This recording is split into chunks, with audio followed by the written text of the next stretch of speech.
za kitaifa. Wataalamu wa masuala ya uchumi nchini wamesema pamoja na bajeti ya serikali ya mwaka 2016-2017 kuonyesha matumaini zaidi kuliko za miaka iliyopita, bajeti hiyo haiwezi kuleta unafuu wa maisha ya Watanzania kwa muda mfupi kutokana na mlengo wake wa kuangalia uwekezaji ambao unalenga zaidi kukuza viwanda vya ndani. Mwandishi wetu Faraja Kiongole anatuarifu zaidi.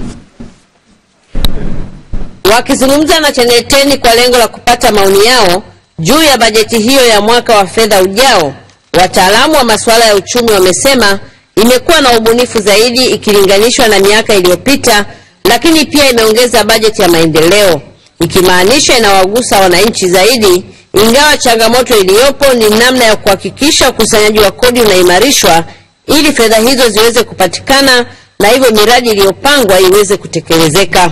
Tusitegemee unafuu wa mwananchi katika kipindi kifupi, labda kwa kipindi kirefu, kwa sababu tumezungumza development expenditure. Ukishajenga viwanda ina maana kuna uwezekano wa kukawa na unafuu, na pia kwa sababu tunazungumza budget ni estimate kwa sababu bado hawajakusanya.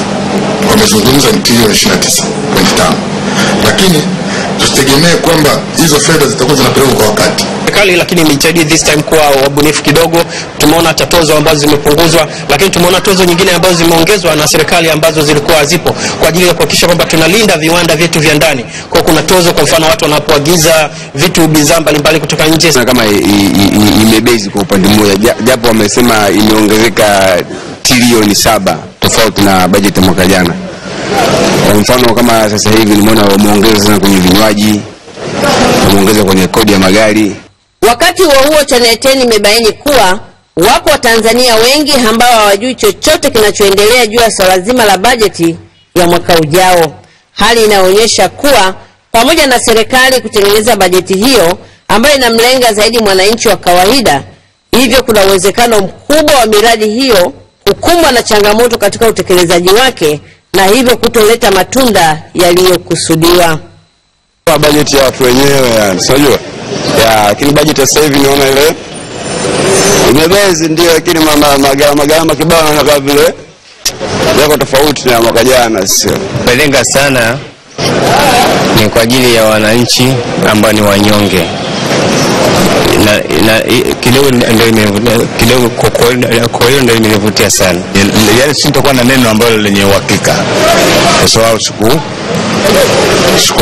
sikuona au sikusikia.